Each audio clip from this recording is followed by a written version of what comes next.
Good evening, everybody. My name is Todd Scholl. I'm the lead learner at the South Carolina Education Association Center for Educator Wellness and Learning. We call ourselves COOL. You can check out all of our resources, including a replay of tonight's live stream at cool.us. That's CEWL.us. It's my honor and pleasure to do this work for our state's only teachers union. And I'm so proud to be a part of the South Carolina Education Association. We're an affiliate of the National Education Association, and we're doing the best we can to advocate on behalf of educators and their students to give them the kind of schools that they deserve. A couple of things before we get started tonight. In South Carolina, they are still debating this voucher scheme, which would essentially take about $90 million of your public tax dollars and give it to parents to use as a gift certificate to send their kids to private schools. Now, most of us don't have a problem with private schools existing. What we have a problem with is giving public tax dollars to private schools that cannot be held to account by the public and that can be free to discriminate against students for a variety of reasons, for disabilities, perhaps, based on religious views, perhaps, based upon their sexual orientation, their gender identity. So these schools can discriminate and choose who comes into their schools, and we don't think that public tax dollars should be used for those purposes. And so we hope that you will join us in voicing your concerns, and you can do that at the scea.org/S39. We make it super simple. You fill out the form, send it to your state leader. It automatically identifies that for you. So we've made it really easy for you to use your voice. We also encourage you to use your voice to push back against those who want to censor the classroom, censor educators from talking about the full truth of American history and presenting diverse topics. You can do that at the scea.org/pro-truth. We think it's really, really important that we keep schools free and that people have the freedom to, that educators have the freedom to choose within certain parameters what kind of truth is told about American history, which is a history filled with many things that are triumphant and celebratory, but also mistakes that we made. And one of the best things we can do for the future generations is to talk about the mistakes that we've made as a species, globally, in our country, in our state, so that they aren't doomed to repeat those mistakes. So we hope that you'll join us in standing up for truth. And then finally, we invite you to connect with us at the SCEA at the scea.org/connect. We would love for you to connect with us. Now, tonight's topic is a potentially quite controversial one. It's been in the news a lot. We hear a lot of political pundits and different organizations and groups talking about these issues, and it can be tricky to talk about. And I know there's a lot of educators out there who want to advocate on behalf of trans students, but maybe they don't have all the language and sort of ways of framing the message worked out. So tonight, our goal really is to have a frank and open, honest conversation about how we can protect trans youth, how we can stand up for our trans youth in our classrooms and do so effectively, pushing against a lot of false narratives and misinformation that is out there, and a framing of the topic in ways that really kind of confuses and muddies the water around the topic. So we invited Amy Magnafichi Strong tonight to talk with us. She's an educator in many capacities throughout her career, and for over 15 years, she taught English at the middle school, high school, and university levels. During her graduate studies, she taught in the English education program at Illinois State University, preparing future secondary English teachers to teach composition. She also held positions in both NCTE and IATE, serving as president of IATE, and currently holding the position of Intellectual Freedom Chairperson of IATE. At present, she is earning her Ed.D. Doctoral degree with a concentration on intellectual freedom advocacy. And although she's not currently teaching in the classroom, she considers herself an educator by providing professional development and mentoring for educators. So let's bring in Amy. Amy, how are you doing tonight? I'm great. How are you, Todd? I'm doing well. Did I miss anything in your bio that you want to share with our listeners tonight? I do live in South Carolina. Okay. So I have been taking part in some conversations here in education in the Myrtle Beach area. So I kind of have a foot in two states in the work that I do. So I'm not just doing this kind of advocacy work in Illinois, I'm also doing it in South Carolina. So if anyone is wondering, well, why is someone from Illinois talking with us, right? Well, I'm in South Carolina as well. So Great. That might clear some things up. Thank you, Amy. So tonight, we're talking about the topic is protecting trans youth. What are some of, let's just kind of like start right there with the topic. What are some of the ways that we as educators can protect trans youth? Well, I think I want to back up just a bit before we get into talking about what we might do. I think it's really important for educators and administrators to understand some things that are going on with trans youth in our schools from their perspective. And then that kind of will lead us to the conversation about, so what do we do about these things that are happening as educators if we can? The Gay, Lesbian, Straight Education Network, which is a wonderful organization, and I highly suggest all educators pop onto their website. They provide really, really rich information for educators on how to support youth in the LGBTQ plus community. They've done some research, and their statistics for trans youth, I think, are really important to this conversation. Transgender students have reported that 74% of them feel unsafe when they're at school. And 74% of those who responded that are transgender in schools have experienced in-person victimization when they're at school. 73% of their trans youth respondents say they have avoided spaces at school for safety reasons, like locker rooms and bathrooms. 38% have missed school or changed schools due to not feeling safe in their current school. And 78% of the youth that they surveyed, trans youth they've surveyed, have reported incidences with being discriminated against within their own school. And I feel that those statistics on how trans youth feel and what they're experiencing should guide this conversation. Yes. Right? We have a demographic of student who on a daily basis doesn't feel safe, doesn't feel accepted, is afraid to be in certain spaces in their school. And all of us working in education should be concerned about that, right? Yes. So what are some things we can do as educators? One is, I think, huge, is we need to push back against the false narratives that are being portrayed about trans youth. Honestly, anyone in the trans community, right? Whether you're an adult or a kid, a 15-year-old kid, I think we all need to push back on those really negative false narratives about who trans youth are, right?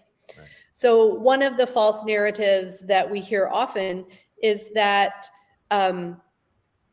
those in the trans community are somehow grooming children or are engaged in pedophilia somehow. And nothing could be further from the truth, right? Like, being trans, being gay for that matter, does not in any way it has no equivalency to the kinds of narratives we're hearing, right? Being gay doesn't equate to being a pedophile.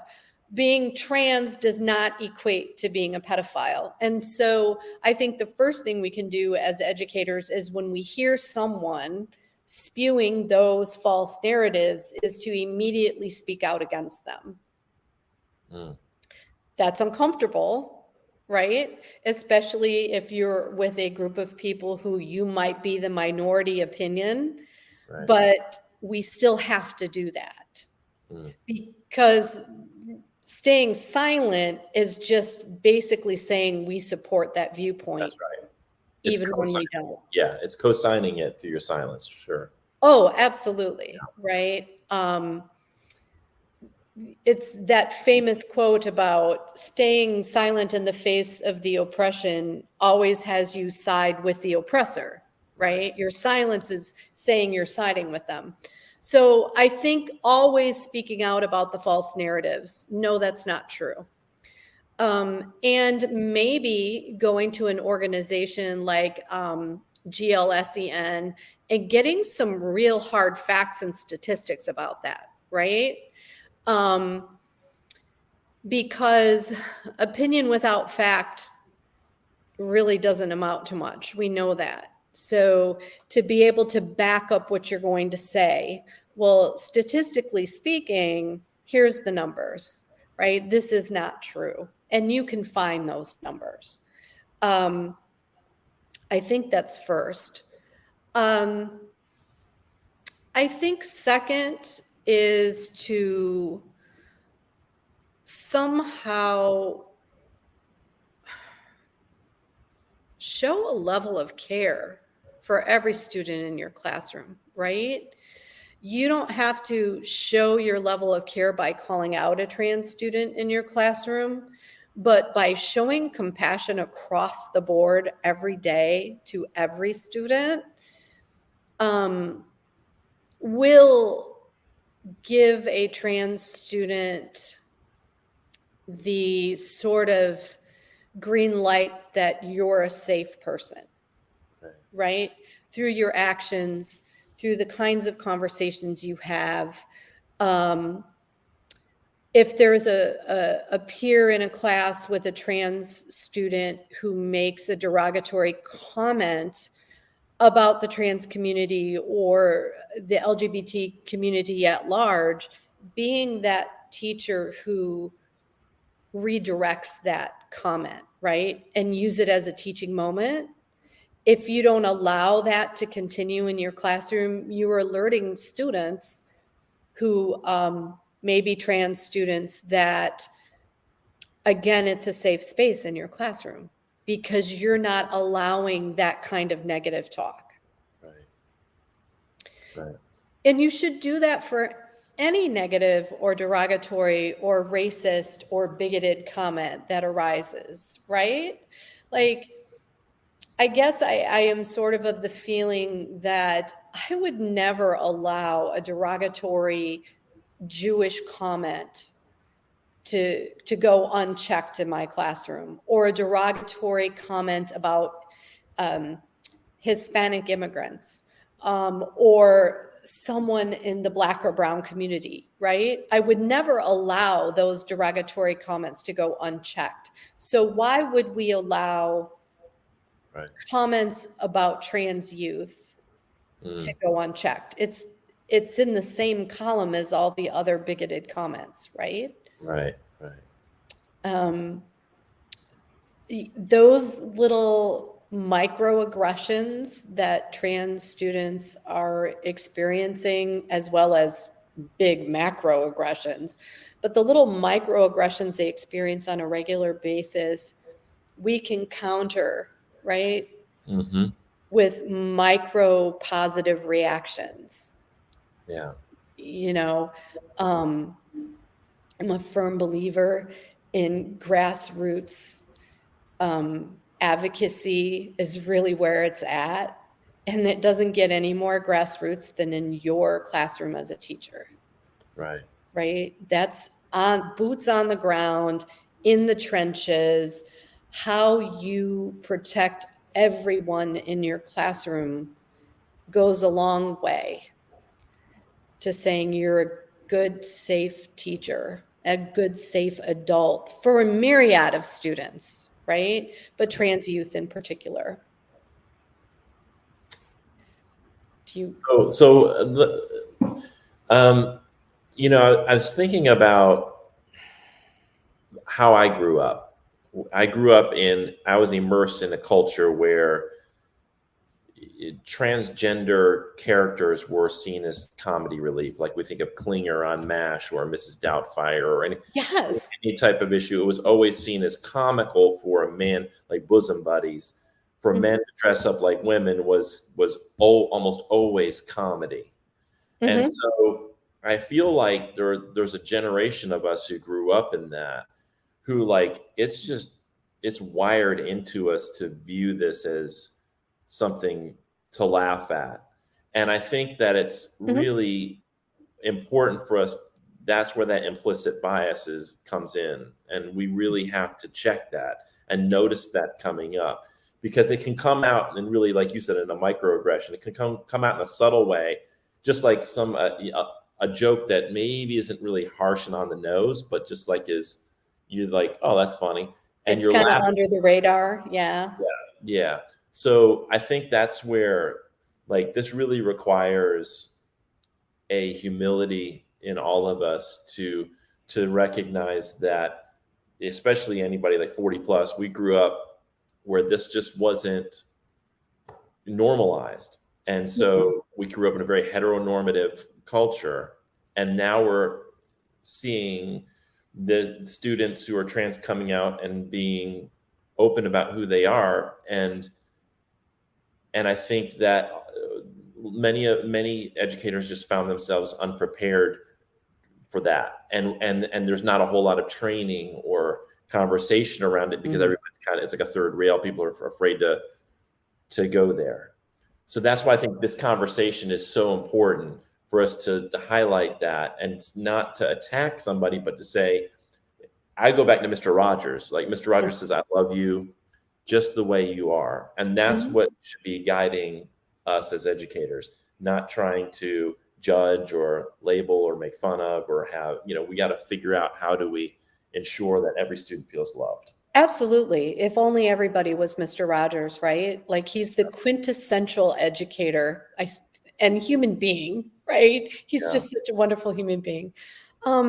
You're right. I mean, when you were talking about the characters that we've grown up with, if you're of a certain age, I mean, I could add to that list Flip Wilson. Right. When I was a kid, the Flip Wilson show, one of his top characters was Geraldine. He dressed as a woman named Geraldine, right? And it was comic relief. And, you can go back to the 40s and 50s to people like Milton Berle or, that has always kind of been in our society. Let's go even further back.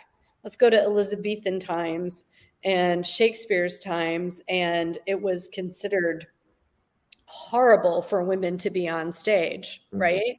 All the female parts in Shakespeare's plays were played by men, right? Like that, and they were in dress. So it's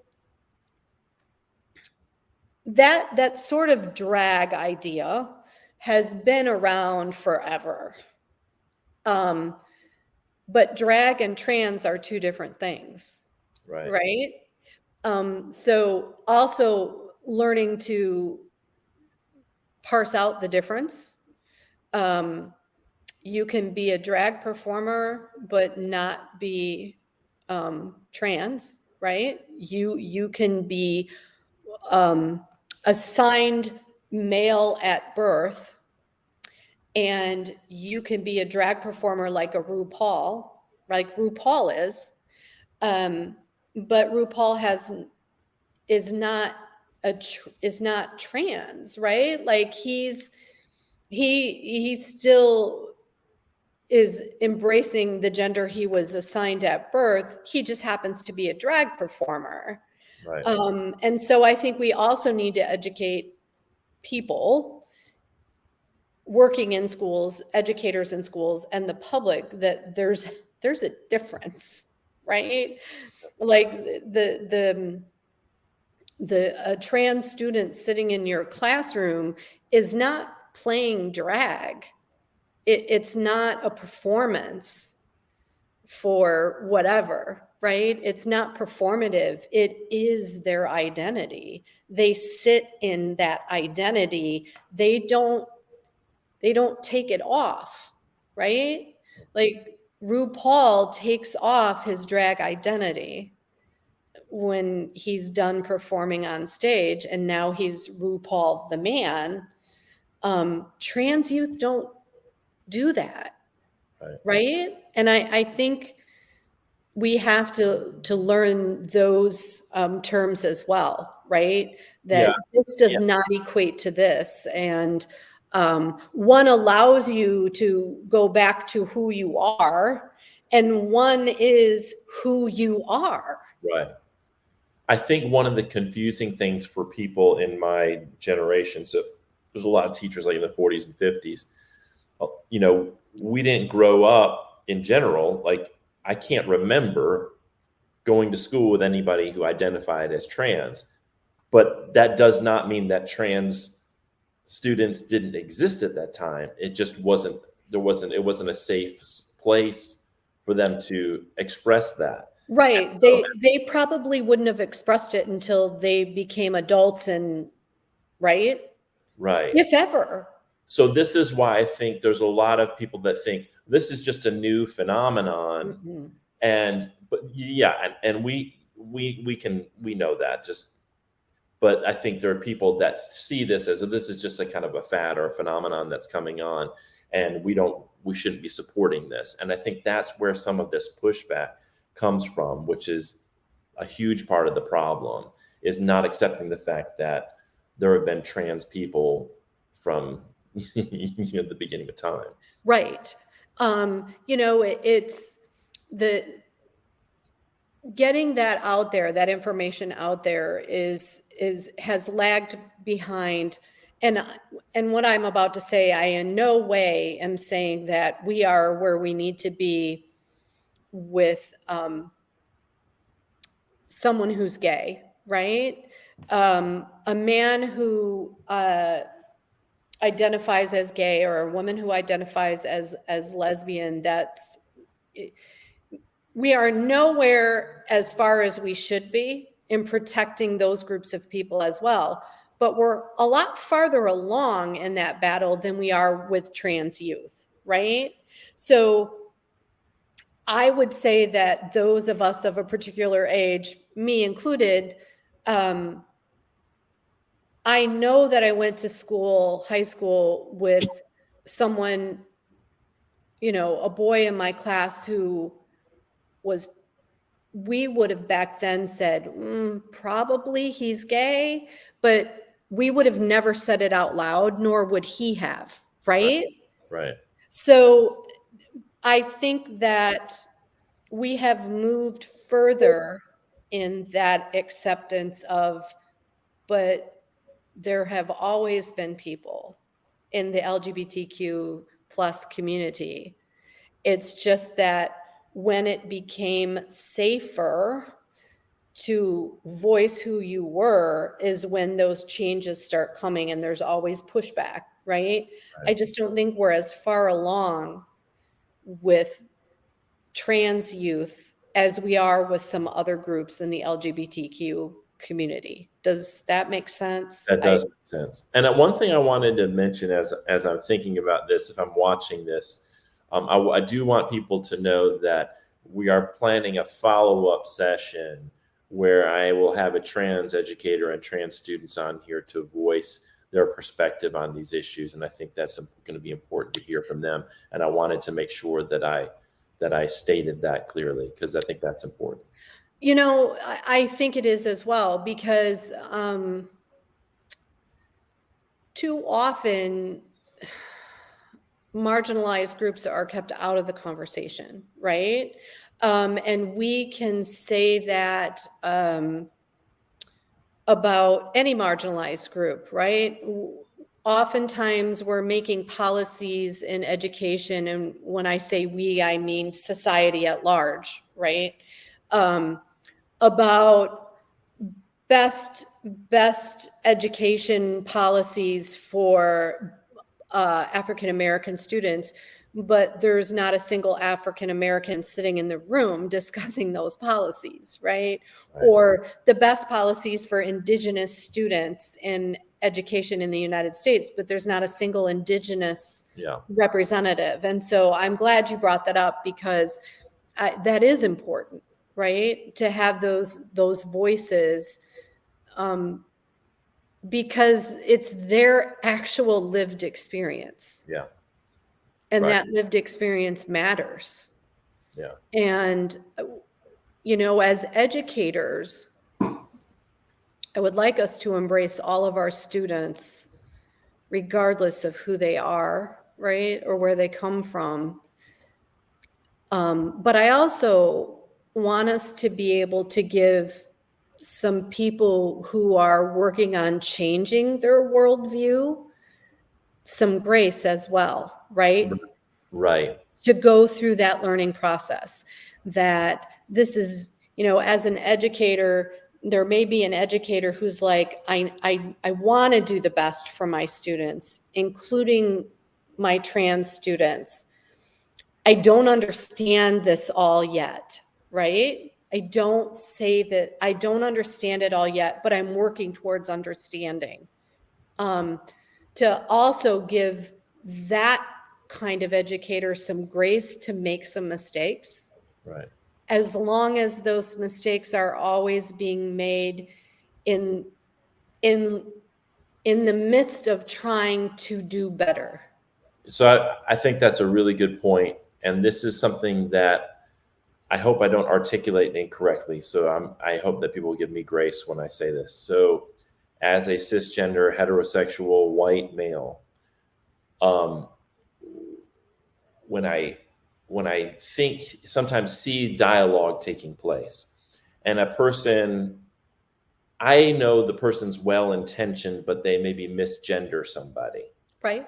And then instead of like saying, well, that's not, but it's like a gentle correction, there is a really aggressive, aggressive pushback against the person, and there's a lot of judgment and criticism. Mm-hmm. From my perspective, I can't imagine how it feels to constantly be misgendered and have to deal with that, the potential frustration and the anger that you're experiencing. So then when I say, well, we ought to give this person grace, it's hard for me, I'm saying that as a person who needed that grace. I think it might be harder if you're the person who's on the other end of that misgendering and the constant feeling under threat. So, but I think your point is really an important one, that we aren't where we need to be, but to get, if we think about it this strategically, how do we get where we want to be? How do we make allies? I don't think we make allies when a person makes what may be an unintended mistake, mm-hmm. and we just slam them and just ostracize them and tell them immediately label them transphobic. Absolutely. Because learning, no matter what it is, always involves some discomfort and some being unseated in the moment, because we're kind of tied to what we know and what we've learned up to this point. And so if we can look at it as we're all in this learning education process together, right?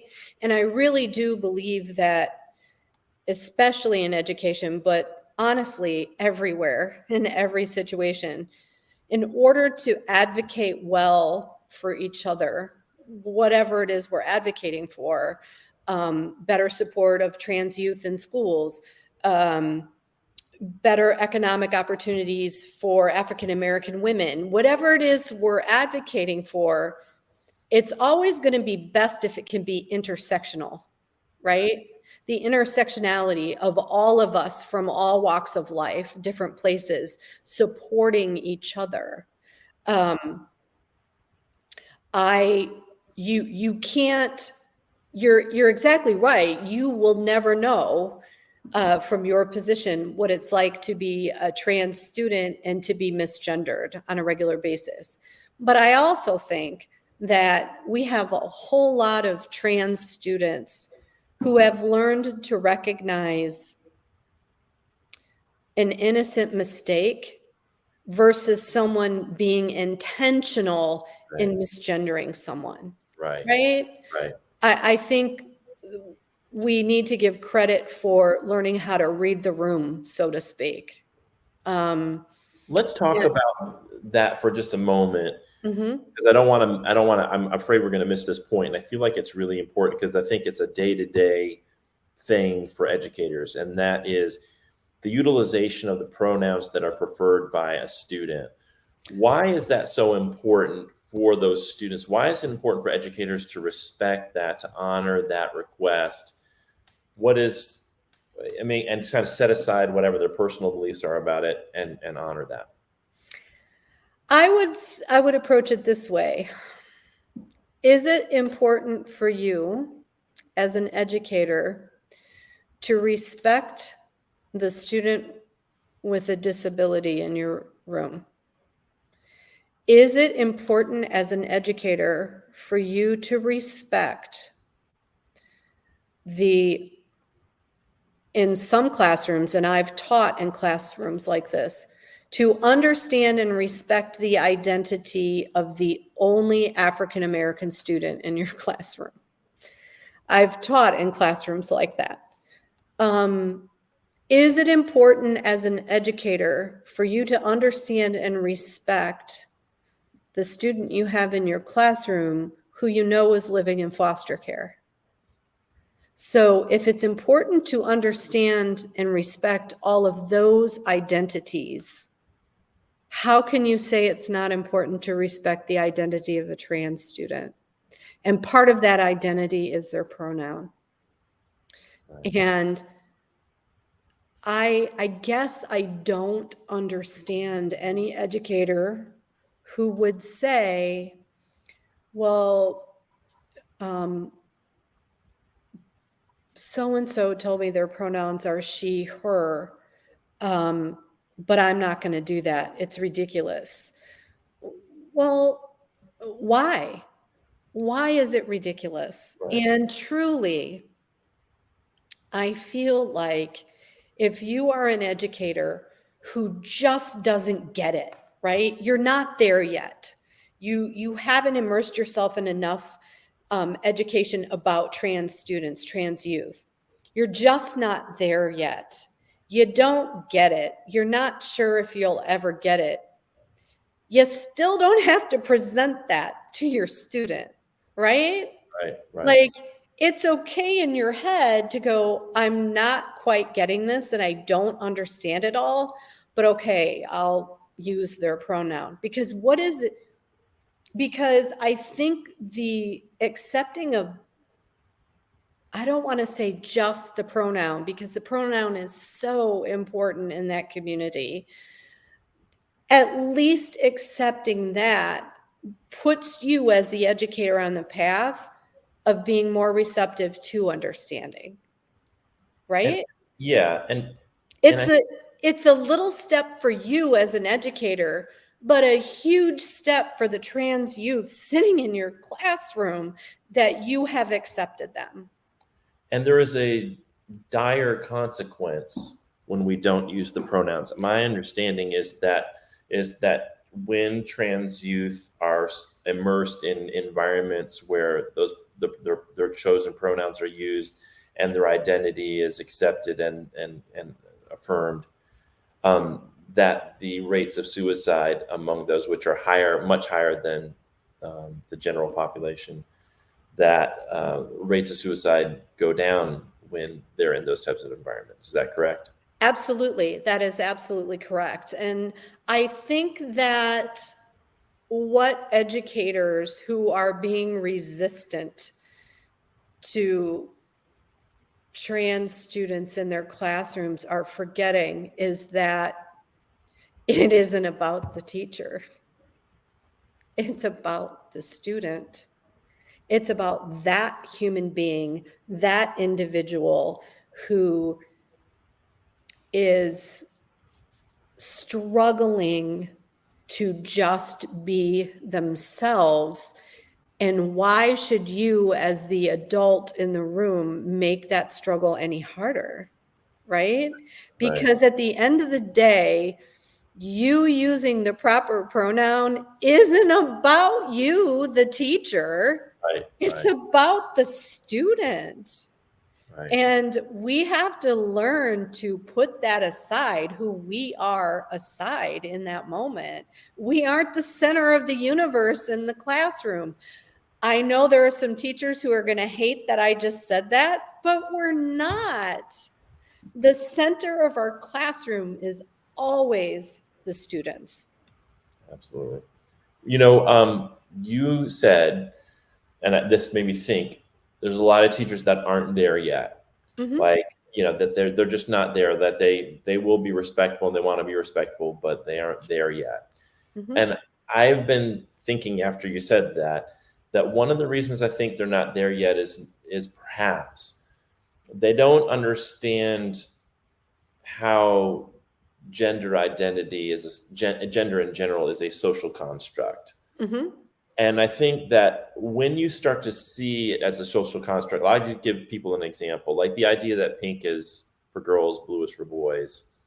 We can see that. That's a construct. We could Mhm. switch that all. If we all agreed tomorrow that Mhm. pink was going to be associated with boys and blue was going to be associated with girls, then at the gender reveal parties, the opposite things would happen, like within a generation, if we just agreed to that. Right. We can see where a lot of the ideas around gender are just socially constructed. They're just agreed upon things, consensus agreements that we make Mhm. around, genitalia. Like, I mean, it's like, so, and then it goes beyond that because it's not just about the biology you're born with. It's also about, it's a deeper understanding of what gender is. Oh, absolutely.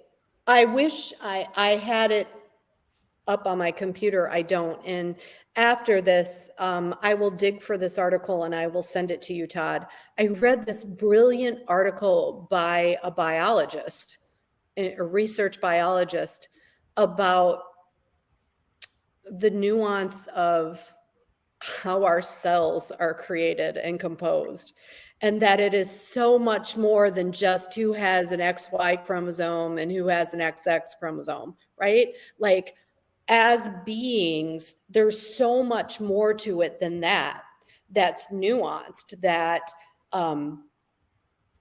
things get turned on and off in our chemistry and it makes us who we are. And it isn't necessarily always boy girl, right? Right. That it's never been that. And most biologists have always known that. But you're right, our social constructs have been much more powerful than the biology part of it, right? Right. And I would take that one step further and say that the gender social constructs of gender have by and large throughout history been promoted by whoever's in power, Right. right? Right.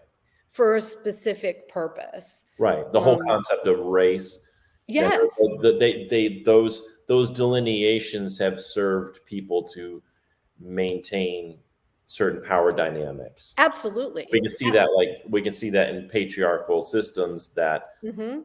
male dominated societies. There's a good reason to continue from the male perspective, to continue those types of constructs around gender, Mhm. because it serves to maintain that patriarchal system, which is, benefits the men who Create the benefit. system. Yeah, great. Absolutely, absolutely. It's I think, this is really diluting it, and I don't mean to dilute it, but at the end of the day, treating people with respect matters. Period. Treating people with respect matters. Yeah. And I would like us to get to a point where we're treating everyone with respect, regardless of, the color of their skin or their gender identity, or, right? Respect matters, bottom line. Yeah. But we are in a situation in schooling where marginalized groups of students still aren't being treated with respect. Right. And there are so many ways to do that. And, you brought up again the teacher that's trying to learn, they're trying to be better. We can always go back to Maya Angelou, do the best you can until you know better and then do better, right? Right. Um, I want to get to, I don't mean to interrupt you, but I want to get to a point that you made as we were talking before we went live about this straw man argument that's being used by groups like Moms for Liberty. And we see these, ultra conservative groups who are using this straw man argument that we just don't want pornography in our schools. So this is one of the things, the way the argument is framed when we talk about having books that have transgender characters, or that have queer characters, or gay, lesbian, characters, and they're conflating any book that has that or describes any kind of intimate acts or romance between those characters as some form of pornography. Yeah, can you talk about that? Because I thought that was a really good point. Absolutely. In fact, I just made this point of back in January at the Horry County School Board meeting. I spoke about the removal of these books and how detrimental they are to students, all students. Many groups, and Moms for Liberty is just one of many, make that straw man argument, because who's going to argue with that, right? If you stand up and say, we don't want pornography in our school library, well, who's going to say, yes, we do, right? Like, nobody is going to stand up and say that. But somebody has to stand up and say, and I did this at the school board meeting, is, well, first we have to define pornography, right? Right. And if you go to the ultimate source, the OED, the Oxford English Dictionary, their abbreviated version of the definition of pornography is material created specifically for sexual arousal and pleasure. Right.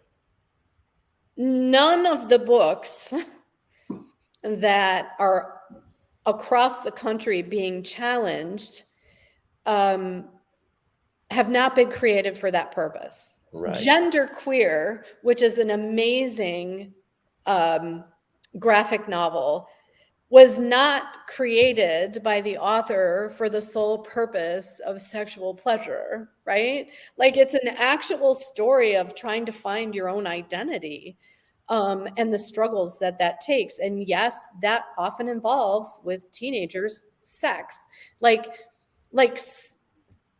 sex and sexual relations is part of human development, right? It's part of who we are. That doesn't constitute pornography. And so I think, again, as teachers, educators in situations, is you have to continue to redefine that for people. Well, no, that's not the definition of pornography. Reading All Boys Aren't Blue, another great young adult novel,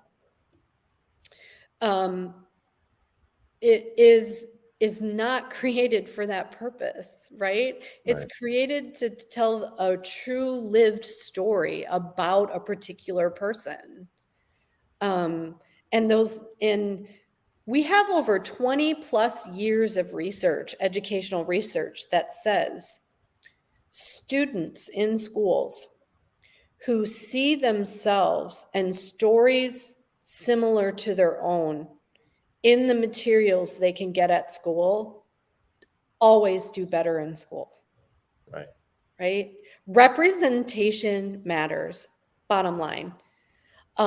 It not only matters for the marginalized group of students to see themselves in books and materials and learn history about their marginalized group, it's also important for all of their peers to learn their stories. Right. It creates empathy, right? If you can learn about other people and their struggles, it creates empathy in you and you become a more well-rounded person.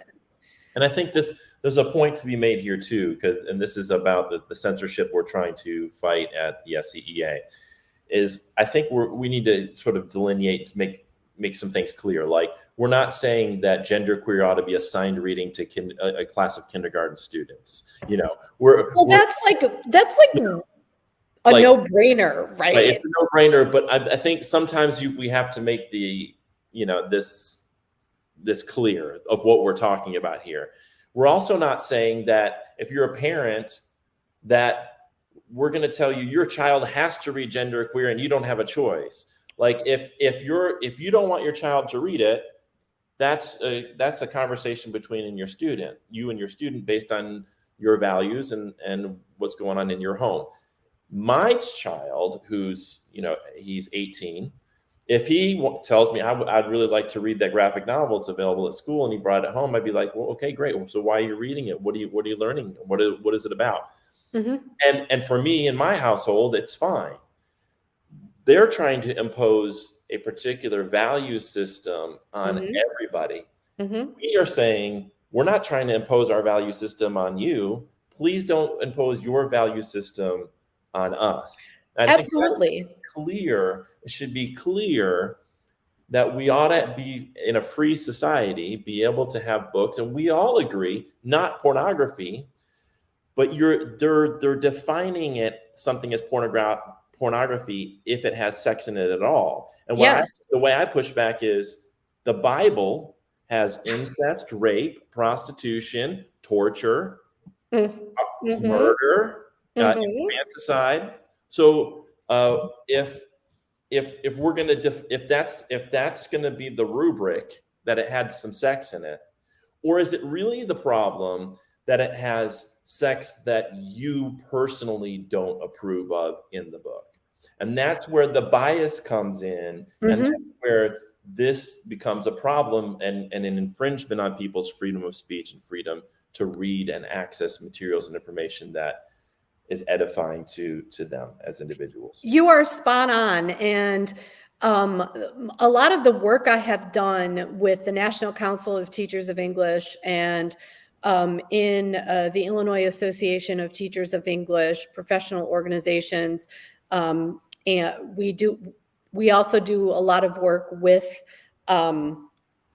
the National Coalition Against Censorship, another great organization. If you're a teacher, they provide free materials for all this kind of stuff, is that any school district worth its weight will have a challenge policy laid out much in the way that you've just described. And as a high school classroom English teacher, I've had parents over my career come to me and say, I'm really not comfortable with my daughter reading this book that's assigned whole class. Right. Okay, you can have that conversation with that parent. Hopefully you can get to what they're worried about. And maybe if you allay their fears, they'll allow their daughter to participate in that book. If they don't, then a parent always should be given the option by a teacher. Well, let's pick something that has similar themes, which is why we're reading this book, but you might be okay with, right?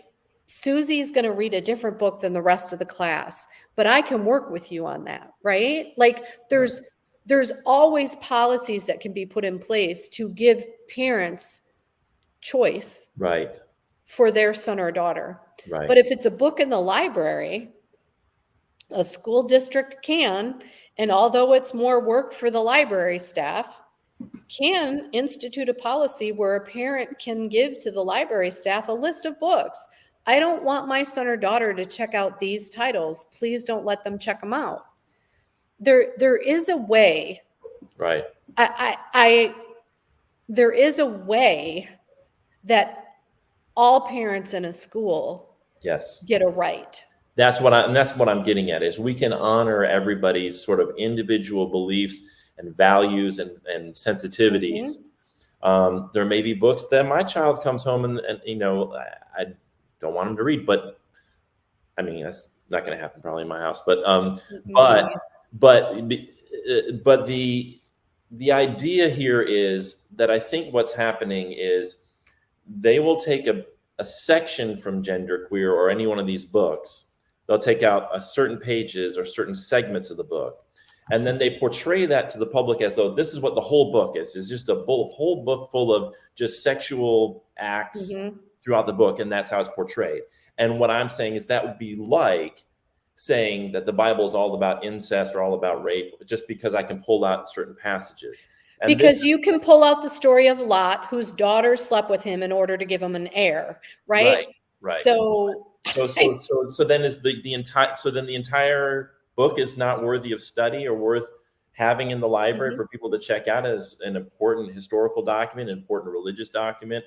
Like this is what, and see, this goes to a more fundamental issue of the lack of trust and autonomy and freedom that we give to educators to do what they know is right for all students. And you mean treat them as the professionals they are? Right. So librarians, media specialists are trained to look and examine all these materials and determine what is age appropriate and what is going to give students the broad diversity of representation that's necessary for them to get the books that they need and the materials they need. And they also know where certain lines are drawn.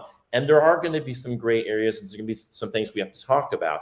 But when you come in and like you said, you identify something, label something as pornography, but you're only applying that standard to things that are outside what you think is okay like sexually, like what you think is normative sexually. Yes. Then you're showing your bias, and this is what we have to. It's not, to me, it's not like it doesn't have to be this like back and forth where we're yelling at each other. It is just a logical case. Like you're being hypocritical.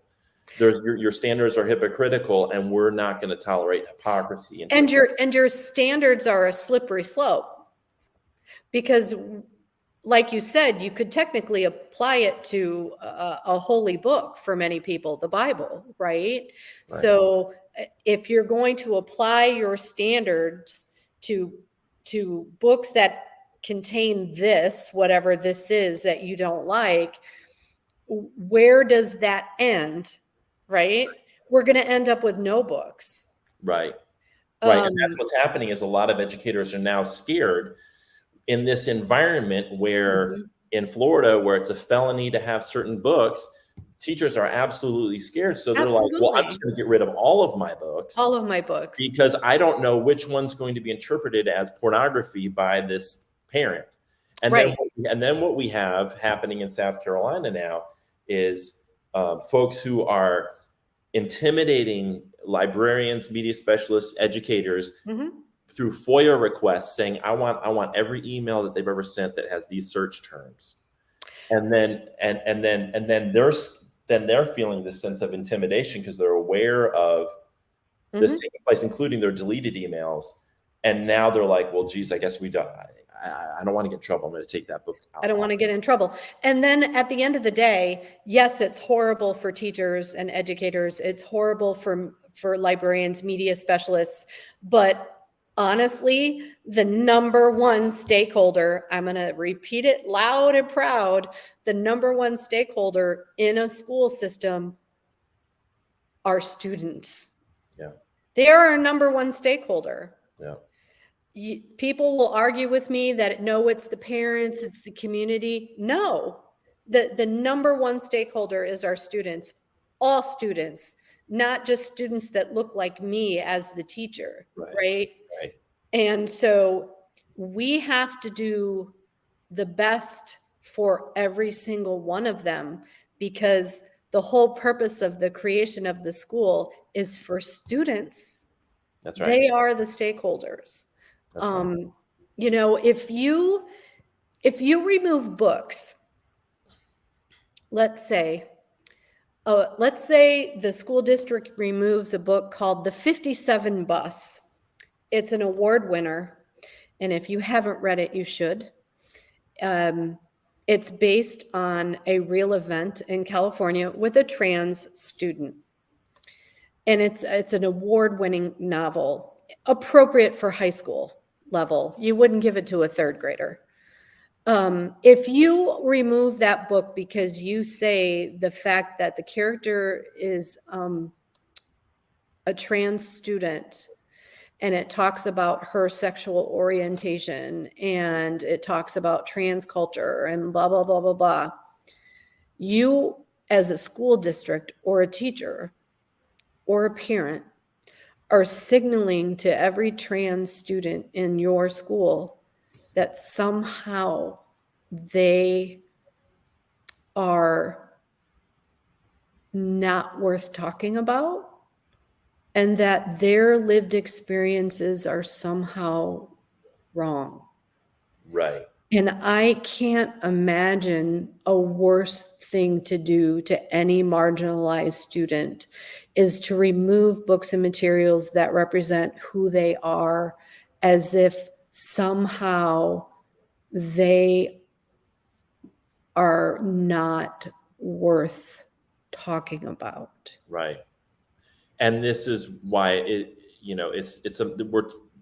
we're not just talking about people's personal preferences here. We're talking about a matter of life or death. Absolutely.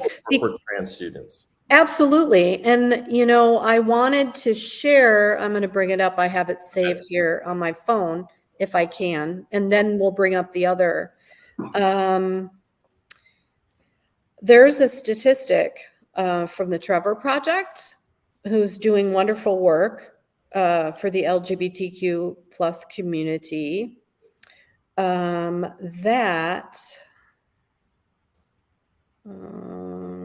where did I put it? There it is. LGBTQ plus youth. So this includes trans students as well. Report that having one accepting adult in their life makes them 40% less likely to try suicide. Yeah. One adult. As a teacher in a classroom, what an amazing thing to be, right? The one adult who accepts a trans student and in turn reduces their likelihood of suicide by 40%. It's an amazing statistic. I'm glad you pulled that up. I should have had it ready for me, but for tonight's conversation, but I knew you would know the stats. But it's such an alarming rate of suicide among trans students, and yes. what anything we can do to mitigate that is so essential. And it starts with just being affirming and loving. Affirming, yes, absolutely. And also educating your colleagues and having the courage to educate the other people in your building around these issues is important. And that's why it's important for all of us to come together. Those of us who really care about trans students, we're trying to shift the dynamic, shift the paradigm around this the dialogue, so that the statistics of suicide are no different. That being trans is not going to create a problem because of people's lack of acceptance and care. And absolutely. You know, I know we're getting close to the end of our time, but if you would bring up the screen that I shared, this is from the GLSEN Gay, Lesbian, and Straight Education Network. And their website is www.glsen.org.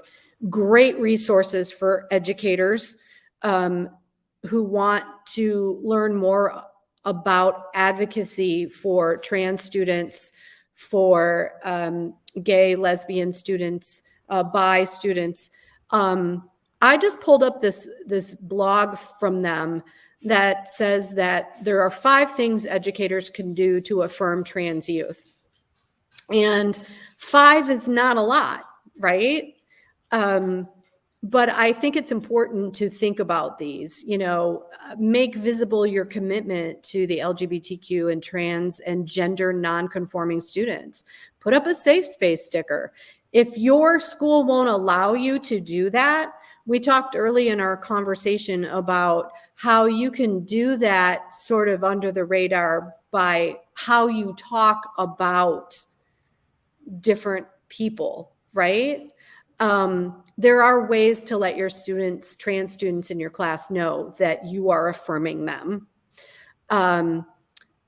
Check in with your students, especially your GSA or LGBTQ students, to assure that they still have the right to a safe and supportive learning environment. Help students know that they always have someone to turn to, even if it's not you, right? Direct them towards organizations. Just check in, right? Like, just ask a student, how hard is it to walk up to a trans student sitting in your classroom and just say, Joe, how are you doing today? Right? Like, just ask. And you're not calling them out.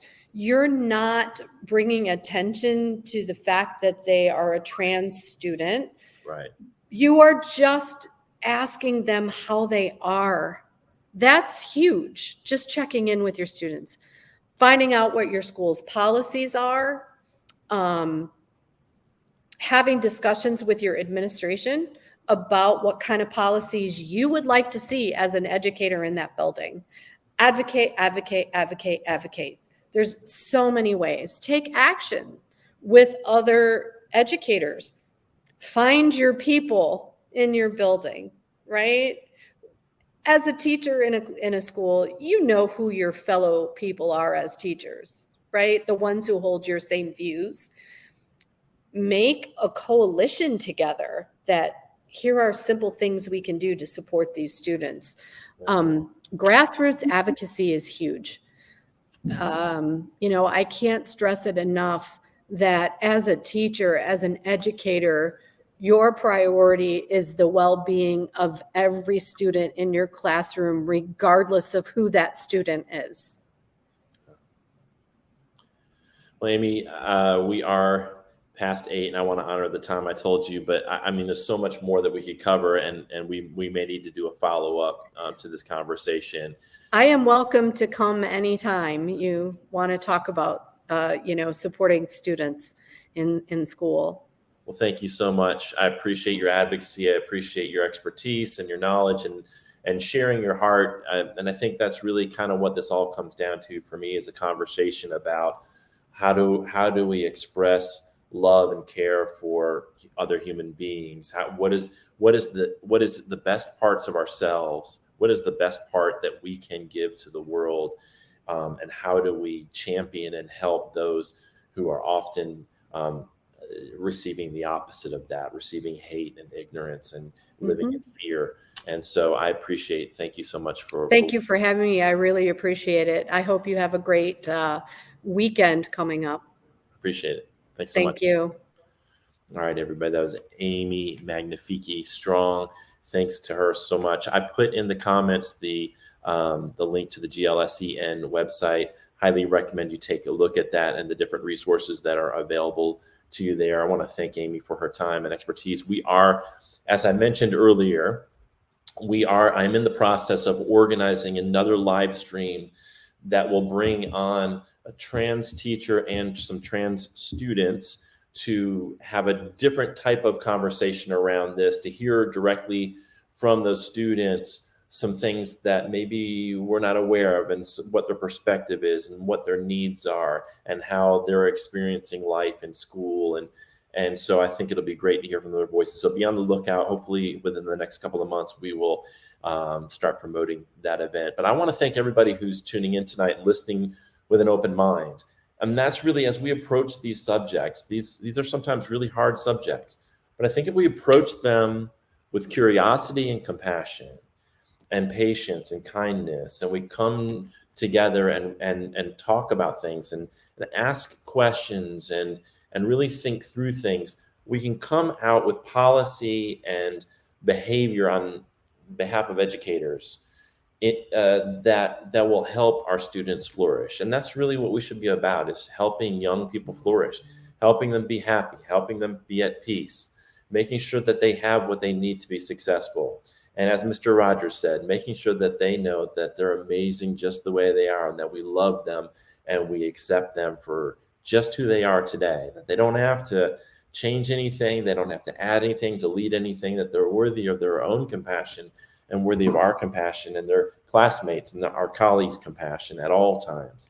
And I think if we can just come to this conversation with that spirit, instead of superstition and fear and anger and holding on to our own biases, I think we can help build a better world for all students, including our trans students. So thank you for tuning in tonight.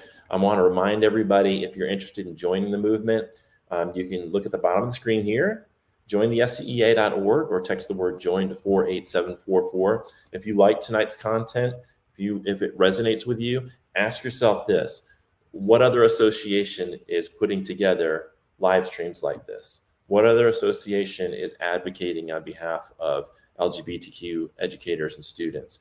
Who is out there talking about social justice?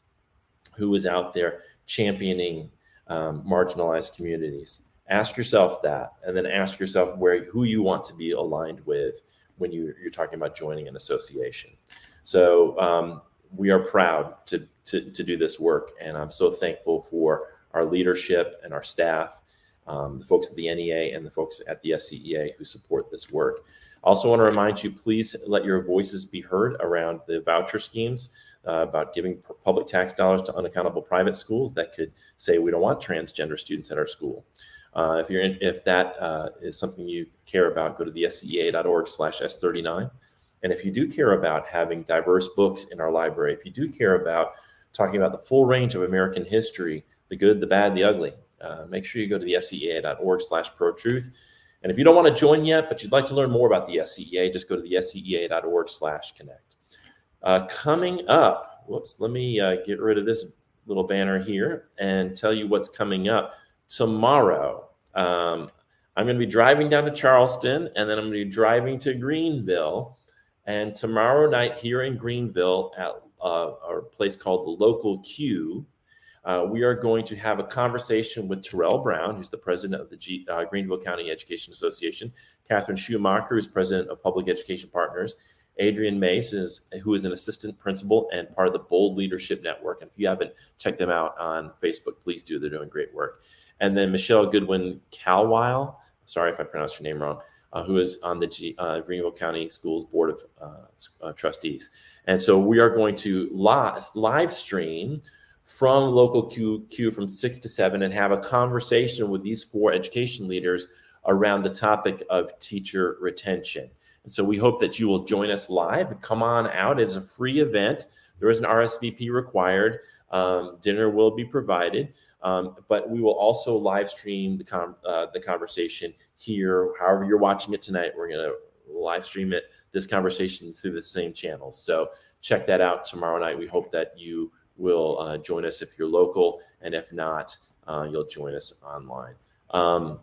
Colleen, a former colleague, but someone doing amazing work at the NEA now. She says, love hearing how the union is living the values that truly make our schools places for all children and families. And I'm not sure who this Facebook user was because the name didn't come up. I'm going to guess maybe it was Cassie Moore, but I'm not sure. But I want to thank whoever that was for all your comments as we went through the conversation. They were really great and helped give us some really good feedback on the conversation. So you guys have a wonderful night. Hopefully we'll see you tomorrow in Greenville. And if not, have a wonderful weekend and we'll be back with more live streams coming up in March. Take care. Bye-bye.